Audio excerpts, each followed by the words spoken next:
વિદ્યાર્થી મિત્રો, હવે પાંચમો દાખલો. એક્સ અને વાય બે જેમ એકના પ્રમાણમાં નફો નુકસાન વહેંચતા ભાગીદારો છે. 31/3/2020ના રોજ તેમની પેઢીનું પાકું સરવૈયું નીચે મુજબ હતું. મૂડી એક્સની 1,30,000, વાયની 1,20,000, કુલ 2,50,000. મૂડી અનામત એટલે કે નહીં વહેંચેલ નફો 21,000. કારીગર બચત ખાતા 10,000. આ શું કહેવાય? દેવું કહેવાય. કારીગર નફાભાગ ભંડોળ 12,000. આ પણ દેવું. 10%ની લોન દેવું અને લેણદારો દેવું. એમ કરીને મૂડી દેવાનો સરવાળો 4 લાખ રૂપિયા.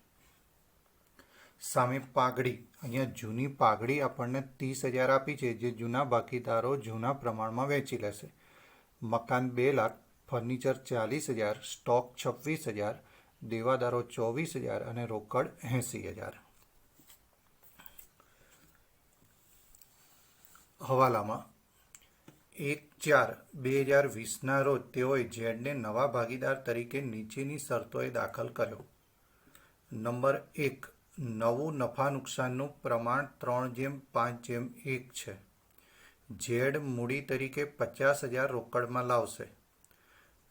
નંબર 3, લોન પર છેલ્લા વર્ષનું વ્યાજ ચૂકવવાનું બાકી છે.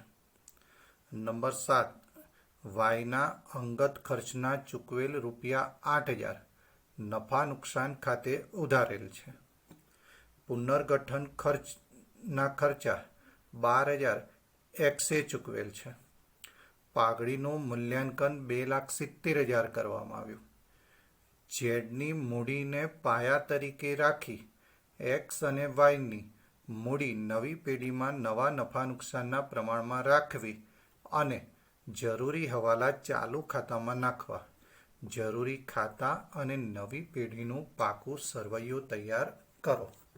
તો આ દાખલાની અંદર આપણને જૂનું પ્રમાણ 2/1 અને નવું પ્રમાણ 3/5/1 આપી દીધું છે. એટલે કે તમારે ફરજિયાત ત્યાગ શોધવો જ પડે. આ દાખલાની અંદર નહીં વહેંચેલ નફા તરીકે મૂડી અનામત આપ્યું છે, જે ભાગીદારો 2/1ના પ્રમાણમાં વહેંચી લેશે. તો સામે પાઘડી જે આપી છે એ પણ ભાગીદારો શું કરશે? 2/1ના પ્રમાણમાં માંડી વાળશે. હવાલાની અંદર ઝેડ મૂડી તરીકે 50,000 રોકડમાં લાવે છે. લોન પર છેલ્લા વર્ષનું વ્યાજ ચૂકવવાનું બાકી. છઠ્ઠો હવાલો, પાઘડીનું મૂલ્યાંકન 2,70,000 કરવામાં આવ્યું. આ દાખલાની અંદર નવો ભાગીદાર ઝેડ કયા ભાગે પાઘડી? આ પ્રશ્ન ઉદ્ભવે. તો અહીંયા તમને એનો નફાનો ભાગ નથી આપ્યો, પરંતુ નવું પ્રમાણ 3/5/1 આપ્યું. એટલે કે એનો ભાગ નફામાં કેટલો કહેવાય? 1/9. તો 1/9 ભાગે એની પાઘડી કેટલી? જ્યારે દાખલામાં સ્પષ્ટ કીધું હોય કે રોકડમાં લાવશે, તો આપણે આમનો 2 લખતા હતા. રોકડ ખાતે ઉધાર તે પાઘડીના પ્રીમિયમ ખાતે, અને પાઘડીના પ્રીમિયમ ખાતે ઉધાર તે જૂના ભાગીદારોના મૂડી કે ચાલુ ખાતે ત્યાગના પ્રમાણમાં. પરંતુ આ દાખલાની અંદર એવી કોઈ સ્પષ્ટતા કરી નથી, પરંતુ પાઘડીનું મૂલ્યાંકન 2,70,000 કરવામાં આવ્યું. તો અહીંયા પાઘડીની સીધી અસર એટલે કે લાભ લેનાર ઉધાર અને ત્યાગ કરનાર જમા એ સીધી મૂડી ખાતે એની અસર આપીશું. તો એની એક ગણતરી કરવી પડશે. એટલે ગણતરીમાં નંબર 1 ત્યાગ શોધીશું. ત્યાર પછી પાઘડી અંગે ગણતરી કરીશું. હવે 7મો હવાલો તમને કીધો છે કે ઝેડની મૂડીને પાયા તરીકે. હવે ઝેડની મૂડી કેટલી હતી? 50,000. એને પાયા તરીકે. હવે એનો ભાગ કેટલો હતો ઝેડનો? 1/9. 1/9 એ 50,000 એ રોકડમાં લાવે છે. તો પેઢીની કુલ મૂડી કેટલી? પહેલાં એ શોધી કાઢવાનું. તો કુલ મૂડી એટલે કે પેઢીનો કુલ ભાગ હંમેશા કેટલો હોય? 1. 1/9 એ 50,000. તો 1 ભાગે કેટલા? તો આપણને લગભગ 4,50,000 રકમ મળે. આ 4,50,000 રકમ આપણે 3/5/1ના પ્રમાણમાં રાખીશું. આ તમને આખરની મૂડી મળી જાય છે. આથી મૂડી ખાતાની ઉધાર બાજુ આપણે લખીશું બાકી આગળ લઈ ગયા તરીકે. દરેક દાખલામાં આપણે મૂડી ખાતાની બાકી શોધતા હતા, અહીંયા આપણને આપી દીધી છે. ત્યાર પછી મૂડી ખાતા બંધ કરતા જે તફાવત પડે એ તફાવત અહીંયા તમને સ્પષ્ટ કીધું કે નવા નફા નુકસાનના પ્રમાણમાં રાખવી અને જરૂરી હવાલા ચાલુ ખાતામાં રાખવા. એટલે કે મૂડી ખાતામાં જે તફાવત મળશે એ કયા ખાતે લઈ જવાનો? ભાગીદારોના ચાલુ ખાતે. જરૂરી ખાતા તો અહીંયા આપણે કેટલા ખાતા બનાવીશું? પુનઃમૂલ્યાંકન ખાતું, ભાગીદારોના મૂડી ખાતા, રોકડ બેંક ખાતું અને નવી પેઢીનું પાકું સરવૈયું. અહીંયા ચાલુ ખાતે હવાલો નાખવાનો છે, ચાલુ ખાતા બનાવવાના નથી. તો સૌથી પહેલા આપણે ગણતરી કરીએ.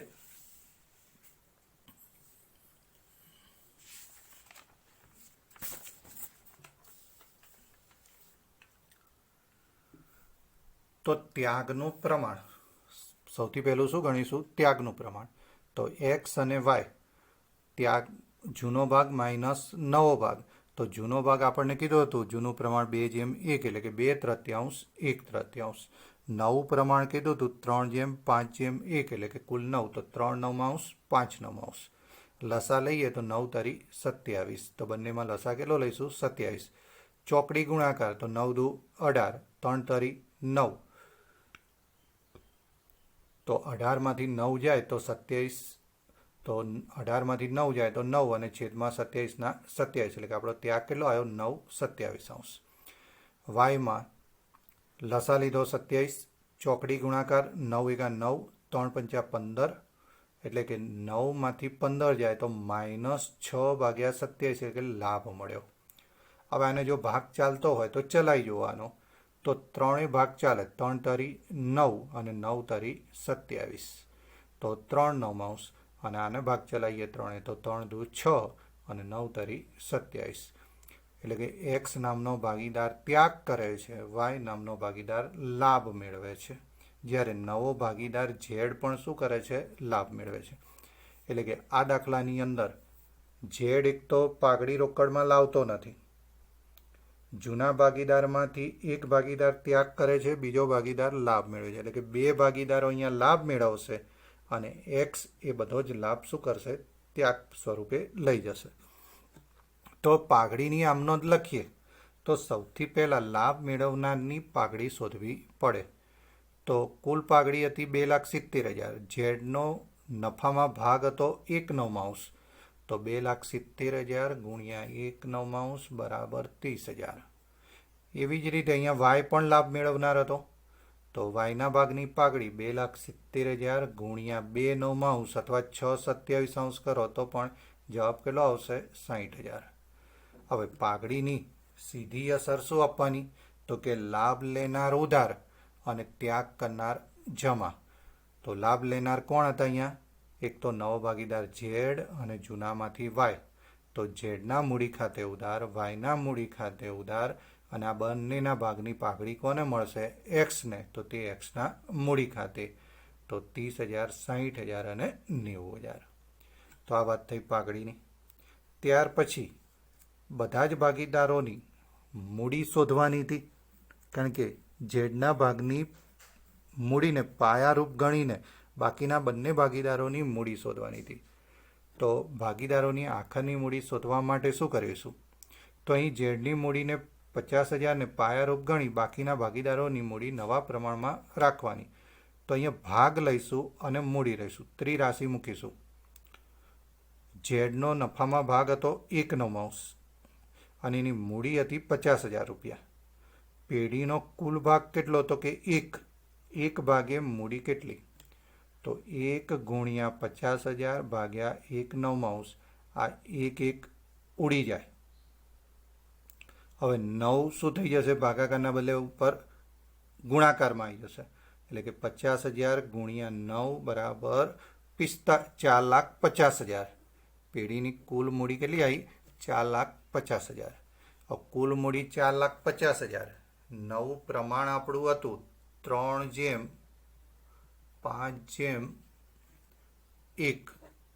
તો આ 3/5/1 વેચીએ તો 1,50,000, 2,50,000 અને 50,000 મૂડી આપણને મળશે. તો આ થઈ વાત આપણે જરૂરી ગણતરી કરી. હવે જરૂરી ખાતા દોરવાના છે. તો જરૂરી ખાતામાં સૌથી પહેલું આપણે કયું ખાતું બોલીશું? પુનઃમૂલ્યાંકન. બીજું ભાગીદારોના મૂડી ખાતા. ત્રીજું રોકડ બેંક ખાતું. અને ચોથું પાકું સરવૈયું. તો ખાતા આપણે દોરી કાઢ્યા. હવે સૌથી પહેલું જ સ્ટેપ આપણું હતું કે ખાતાની બાકીઓ. તો મૂડી ખાતાની જમા બાજુ આપણે લખીશું બાકી આગળ લાવ્યા.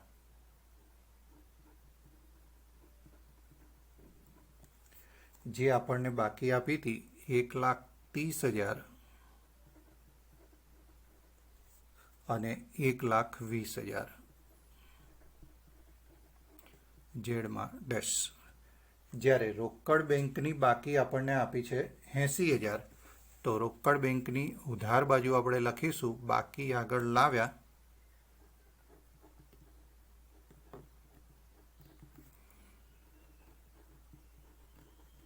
$80,000.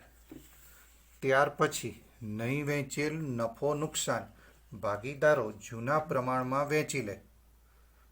તો આ દાખલાની અંદર મૂડી અનામત આપણને આપ્યું છે. આ મૂડી અનામત મૂડી ખાતાની જમા બાજુ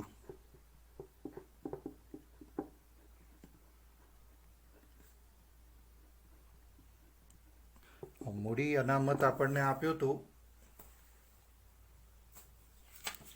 21,000. આ 21,000 ને જૂનું પ્રમાણ હતું 2:1. આ 2:1 વેચતા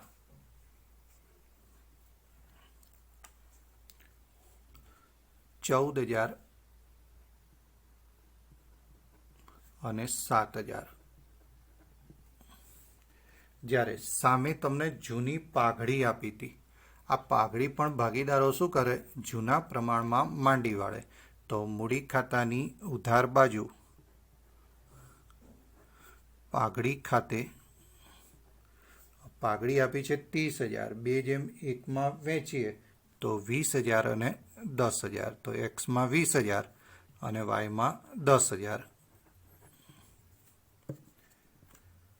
હવે હવાલામાં સૌથી પહેલો હવાલો કીધો હતો કે નવું નફા નુકસાનનું પ્રમાણ 3:5:1 રાખવું. તો આપણે એને ગણતરીમાં ત્યાગમાં ધ્યાનમાં લઈ લીધું. બીજો મુદ્દો હતો કે ઝેડ મૂડી તરીકે 50,000 રોકડમાં લાવશે. તો આની આમનો શું બોલીશું? રોકડ ખાતે ઉધાર તે ઝેડના મૂડી ખાતે જમા. તો રોકડ ખાતાની ઉધાર બાજુ લખીશું ઝેડના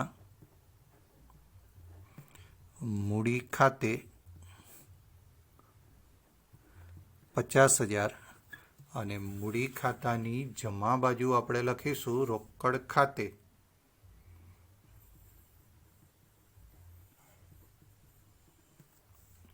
ઝેડના ખાનામાં 50,000.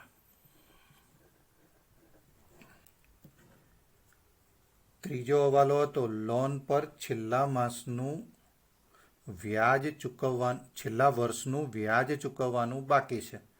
હવે લોન હતી આપણી 50,000. 10% વ્યાજનો દર હતો.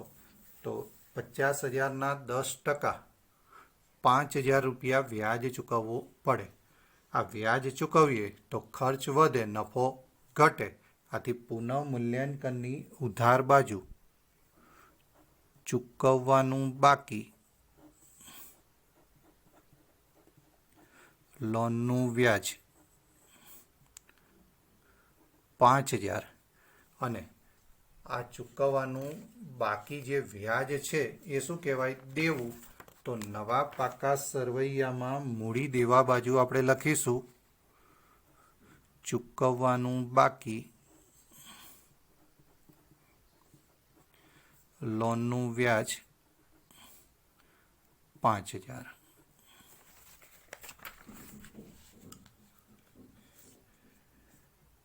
ચોથો હવાલો હતો કે વાયના અંગત ખર્ચના ₹8,000 ચૂકવેલ જે નફા નુકસાન ખાતે ઉધારેલ છે. એટલે કે અહીંયા નફા નુકસાન એટલે કે પુનઃ મૂલ્યાંકન ખાતું, કારણ કે પુનઃ મૂલ્યાંકન ખાતું એ પણ કેવું છે, નફા નુકસાન ખાતા જેવું. તો ભૂલથી આપણે અંગત ખર્ચ હતો અને નફા નુકસાન ખાતે ઉધારેલ છે, એટલે કે પુનઃ મૂલ્યાંકન ખાતે ઉધારેલ છે. તો એની ભૂલ સુધારણા શું કરીશું? તો ઉધારેલું હતું એ હવે શું કરી દેવાનું? જમા. તો પુનઃ મૂલ્યાંકનની જમા બાજુ લખીશું વાયના મૂડી ખાતે કૌંસમાં અંગત ખર્ચ 8,000 અને આની બીજી અસર પુનઃ મૂલ્યાંકનની ઉધાર બાજુ, મૂડી ખાતાની ઉધાર બાજુ પુનઃ મૂલ્યાંકન ખાતે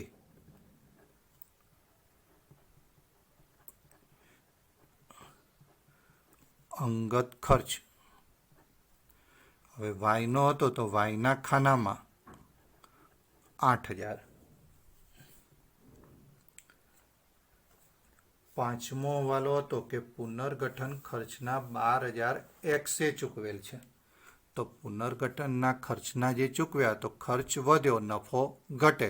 આથી પુનઃ મૂલ્યાંકન ખાતાની ઉધાર બાજુ એક્સના મૂડી ખાતે કૌંસમાં પુનર્ગઠન ખર્ચ 12,000 અને આની બીજી અસર મૂડી ખાતાની જમા બાજુ પુનઃ મૂલ્યાંકન ખાતે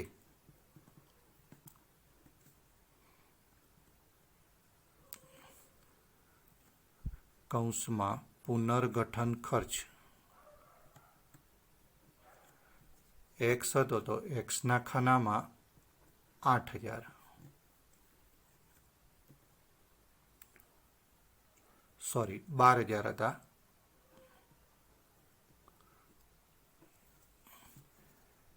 છઠ્ઠો વાલો પાઘડીનું મૂલ્યાંકન 2,70,000 કરવામાં આવ્યું. તો 2,70,000 પાઘડીનું મૂલ્યાંકન કર્યું. એની ઉપરથી આપણે લાભ ત્યાગ શોધ્યો હતો. એની અંદર ઝેડ અને વાય લાભ મેળવે છે, જ્યારે એક્સ ત્યાગ કરતો હતો, જેની આપણે આમ નોંધ લખી હતી.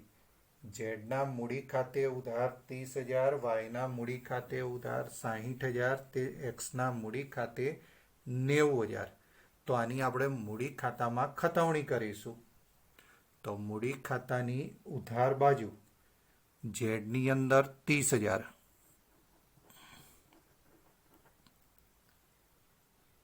વાયની અંદર 60,000 અને વિગતમાં આપણે લખીશું એક્સના મૂડી ખાતે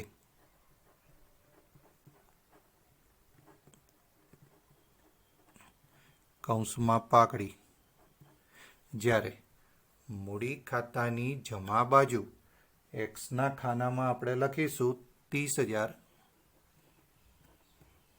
અને 60,000, એમ કરીને 90,000. પરંતુ 30ની સામે લખીશું ઝેડના મૂડી ખાતે અને 60ની સામે લખીશું વાયના મૂડી ખાતે. વિદ્યાર્થી મિત્રો, પહેલી જે પાઘડીવાળી આમનોંધ આપણે બોલતા હતા, રોકડ ખાતે ઉધાર તે પાઘડીના પ્રીમિયમ ખાતે અને પાઘડીના પ્રીમિયમ ખાતે ઉધાર તે ભાગીદારોના મૂડી કે ચાલુ ખાતે, એની ખતાવણી તમને સરળ પડતી હતી. પરંતુ જ્યારે પાઘડી રોકડમાં ન લાવે ભાગીદાર, ત્યારે તમે જે સીધી આમનોંધ લખીએ છીએ એની ખતાવણીમાં ખાસ ધ્યાન રાખવાનું. પહેલાં જેના ખાનામાં ઉધાર થતું હોય એ લખી કાઢવાનું. જે ખાનામાં રકમ લખી હોય એ સિવાયના ખાનાનું નામ જ વિગતમાં આવે. એટલે કે અહીંયા વાય અને ઝેડ લખ્યું તો અહીંયા વિગતમાં શું આવ્યું? એક્સ. અહીંયા એક્સના ખાનામાં લખ્યું તો વિગતમાં શું આવ્યું? ઝેડ અને વાય. આ ખાસ ધ્યાન રાખજો, નહીં તો આની ખતાવણીમાં મોટા ભાગે વિદ્યાર્થીઓને ભૂલ પડતી હોય છે. સાતમો હવાલો, ઝેડની મૂડીને પાયા તરીકે રાખી એક્સ અને વાયની મૂડી નવી પેઢીમાં નવા નફા નુકસાનના પ્રમાણમાં રાખવી. તો આના માટે આપણે ગણતરી નંબર 3 કરી હતી. એને આધીન આખરની મૂડી શોધી હતી. તો ખાતું બંધ કરીએ એ પહેલાંની લીટીમાં બાકી આગળ લઈ ગયા 1,50,000, 2,50,000 અને 50,000. આખની બાકી આપણને મળી ચૂકી છે.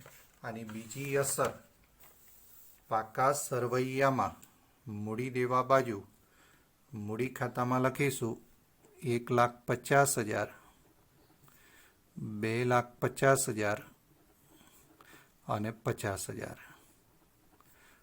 4,50,000. તો હવાલા અહીંયા પૂરા થયા. આ હવાલા પૂરા થાય એટલે આપણે સરખામણી કરતા હતા કે જૂનું સરવૈયું અને નવું સરવૈયું સરખાવતા જવાનું, જે બાકી રહી ગયું હોય એ લખવાનું. તો જૂના પાકા સરવૈયામાં આપણે પહેલું જ મૂડી હતી તો મૂડી ખાતાની જમા બાજુ લખ્યું, બાકી આગળ લાવ્યા. મૂડી અનામત તો ભાગીદારોએ મૂડી અનામત જૂના પ્રમાણમાં વહેંચી દીધું.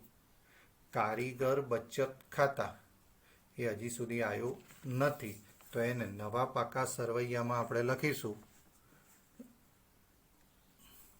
કારીગર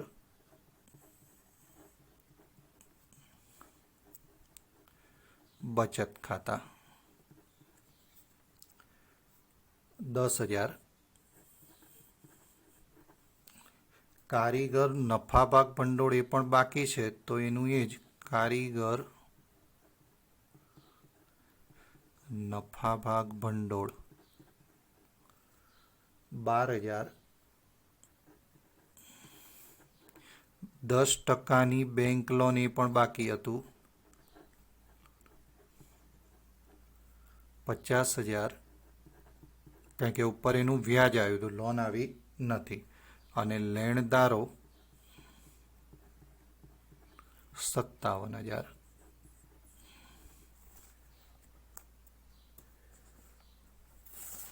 જ્યારે સામે મિલકત લેણા બાજુ પાઘડી આપી હતી, એ પાઘડી તો આપણે જૂના પ્રમાણમાં વેચી લીધી. મકાન કોઈ ફેરફાર ન હોવાથી એની એ જ રકમ 2 લાખ. ફર્નિચર 40,000.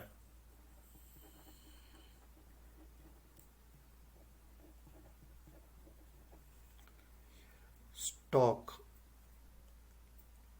26,000.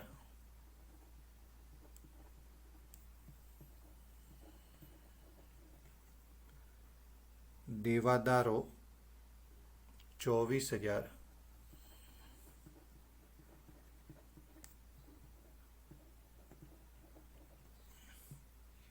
રોકડ આવી ગઈ. તો હવે સૌથી પહેલા આપણે પુનઃ મૂલ્યાંકન ખાતું બંધ કરીશું. તો પુનઃ મૂલ્યાંકનની ઉધાર બાજુનો સરવાળો આપણને મળે છે 17,000. એ જ સરવાળો જમા બાજુ મૂકીએ તો 17,000માંથી 8,000 બાદ કરીએ તો 9,000 તફાવત મળે, જેને આપણે કહીશું ખોટ. ક્યાં લઈ જઈશું તો કે મૂડી ખાતે એક્સ અને વાય. જૂનું પ્રમાણ હતું 2:1 તો 6,000 અને 3,000. આની બીજી અસર મૂડી ખાતાની ઉધાર બાજુ પુનઃ મૂલ્યાંકન ખાતે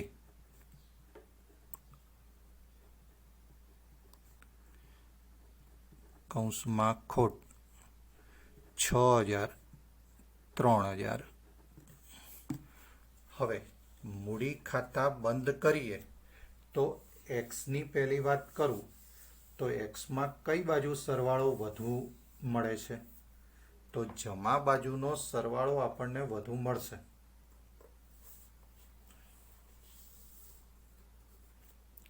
તો સરવાળો કરીએ કેલ્સીમાં 2,46,000. એ જ સરવાળો ઉધાર બાજુ મૂકીએ 2,46,000. હવે એની અંદરથી 20,000, 6,000 અને 1,50,000 બાદ કરીએ તો 70,000 તફાવત મળે છે, જેને આપણે લખીશું ચાલુ ખાતે. છેલ્લો હવાલો આપણને કીધો હતો ને કે આકારની મૂડી નવા પ્રમાણમાં રાખવાની અને જે પણ તફાવત પડે એ ચાલુ ખાતે લઈ જાઓ. તો આપણે 70,000 જે મળ્યા એને ક્યાં લઈ જઈશું? ચાલુ ખાતે. એ જ રીતે વાયની વાત કરીએ તો વાયનો ઉધાર બાજુનો સરવાળો વધુ મળે છે, કારણ કે 10 ને 8 18, 18 ને 60 78 ને 3 ને 2,50,000, 3,31,000. જમા બાજુ 3,31,000. હવે 3,31,000 માંથી 1,27,000 બાદ કરીએ તો આપણને 2,04,000 તફાવત મળશે. લખીશું ચાલુ ખાતે. હવે ઝેડની વાત કરીએ તો ઝેડમાં ઉધાર બાજુ 80,000 સરવાળો, જમા બાજુ 80,000. આ 80 માંથી 50 બાદ કરીએ તો 30,000 તફાવત મળે. એ પણ આપણે ક્યાં લખીશું? ચાલુ ખાતે. એક્સમાં ઉધાર બાજુ જે તફાવત મળ્યો 70,000 એ કઈ બાકી કહેવાય? તો કે જમા બાકી કહેવાય. તો એને આપણે નવા પાકા સરવૈયામાં મૂડી દેવા બાજુ લખીશું એક્સનું ચાલુ ખાતું 70,000. જ્યારે બાકીના વાય અને ઝેડમાં આપણને જમા બાજુ તફાવત મળ્યો હતો તો એ કઈ બાકી કહેવાય? ઉધાર બાકી. તો પાકા સરવૈયામાં મિલકત લેણા બાજુ આપણે લખીશું વાયનું ચાલુ ખાતું 2,04,000 અને ઝેડનું ચાલુ ખાતું 30,000. એ પછી રોકડ બેંક ખાતું બંધ કરીએ તો ઉધાર બાજુનો સરવાળો આપણને વધુ મળશે 1,30,000. જમા બાજુ 1,30,000 અને તફાવત પણ 1,30,000. બાકી આગળ લઈ ગયા અને આ કઈ બાકી કહેવાય? ઉધાર બાકી. આથી પાકા સરવૈયામાં રોકડ બેંક ખાતું 1,30,000 અને બંને બાજુનો સરવાળો કરી દઈશું.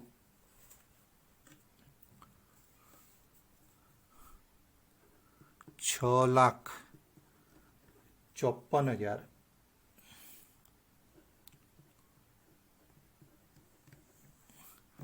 તો આની ઉપરથી તમારે હવે કયો દાખલો હોમવર્કમાં કરવાનો? તો સ્વાધ્યાયમાંથી દાખલા નંબર 16